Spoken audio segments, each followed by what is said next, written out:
নমস্কার বন্ধুরা, রুনুর রান্নাঘরে আজও একটা নতুন রেসিপিতে সবাইকে আরও একবার স্বাগত জানাই। আজ আমি আপনাদের সাথে শেয়ার করব বাঁধাকপি আলুর তরকারি। একদম নিরামিষভাবে আমি আপনাদের সামনে বানিয়ে দেখাবো। তো চলুন আজকে রেসিপিটা শুরু করা যাক।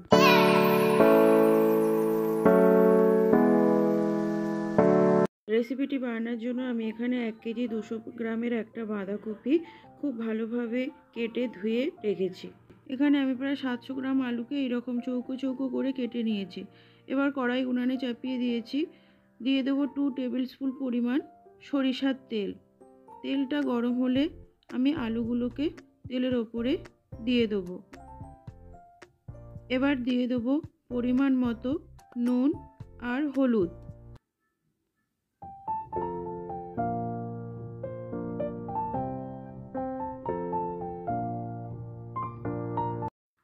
নুন আর হলুদটাকে আলুর সাথে আমি খুব ভালোভাবে মিশিয়ে নেব।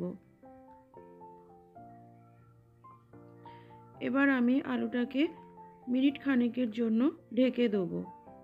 আবার মিনিট খানেক পরে ঢাকা খুলে আমি আলুটাকে একবার নেড়ে দেবো। এভাবে ঢাকা চাপা দিয়ে রান্না করতে করতে আলুটা ভাজতে ভাজতেই কিন্তু অর্ধেক সেদ্ধ হয়ে যাবে।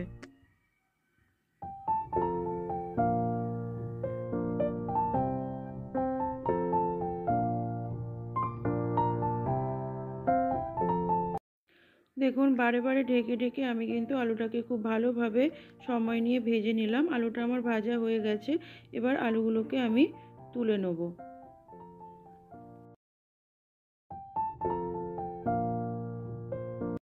আলুগুলো তুলে নেওয়ার পর কিছুটা তেল রয়ে গেছে।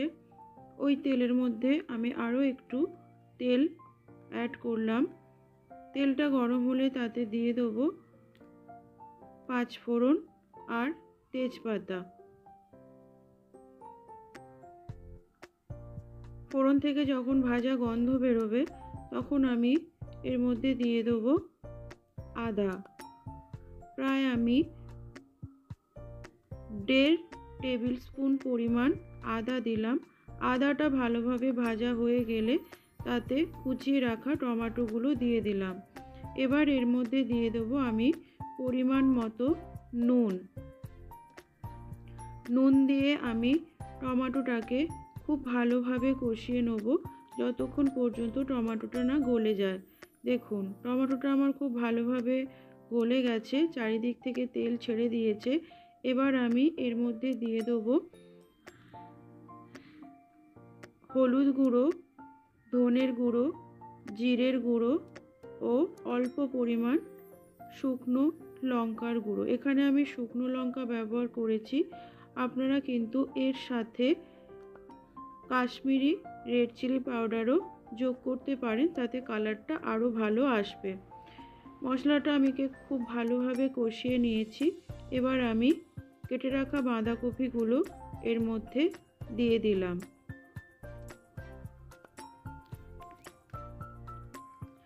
বাঁধাকপিগুলো মশলার সাথে আমি খুব ভালোভাবে মিশিয়ে নেব।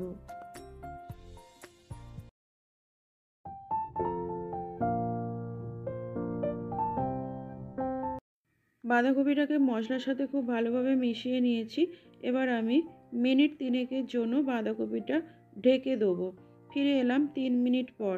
দেখুন বাঁধাকপিটা আমার অনেকটা জ্বরে গেছে আর চারিদিক থেকে কিন্তু জল বেরিয়ে গেছে। আমি কিন্তু এই তরকারিতে কোনোভাবে জল ব্যবহার করব না। এই রকম ঢাকা চাপা দিয়ে রান্না করতে করতে বাঁধাকপিটা কিন্তু সেদ্ধ হয়ে যাবে। মাঝে মাঝে খুলে একবার করে একটু করে নেড়ে দেবো যাতে নিচে না লেগে যায়। এই পর্যায়ে আমি ভেজে রাখা আলুগুলোকেও দিয়ে দেবো। আলুর সাথে বাঁধাকপিটা আবারও খুব ভালোভাবে মিশিয়ে নেব। মেশানো হয়ে গেলে আবারও আমি আলু আর বাঁধাকপিটাকে ঢেকে দেবো। এইভাবে ঢাকা চাপা দিয়ে কম আঁচে আমি বাঁধাকপিটা রান্না করে নেব, কিন্তু কোনোভাবে জল ব্যবহার করব না। তরকারিটা আমি খুব ভালোভাবে নেড়ে নিয়েছি। এবার আবারও আমি এটিকে ঢেকে দেবো। এদিকে তরকারিটা হতে থাক, আমি ওদিকে একটা মশলা রেডি করে নেব। এখানে আমি একটা কড়াই চাপিয়ে দিয়েছি, নিয়ে নিয়েছি 1/2 টিস্পুন গোটা জিরে, 1/2 টিস্পুন গোটা ধনে, একটা এলাচ, 2টো লবঙ্গ ও 1 টুকরো দারুচিনি, 2টো তেজপাতা। সমস্ত কিছুকে আমি শুকনো খোলায় খুব ভালোভাবে নেড়ে নেব। এটিকে ঠান্ডা করে আমি মিক্সিতে গুঁড়ো করে নেব। এদিকে তরকারিটি মোটামুটি শেষের পর্যায়ে। আমি এই পর্যায়ে যোগ করব কড়াইশুঁটি। কড়াইশুঁটিটাকে আমি খুব ভালোভাবে মিশিয়ে নেব। আবারও আমি মিনিট 1.5-এর জন্য ঢাকা চাপা দিয়ে দেব।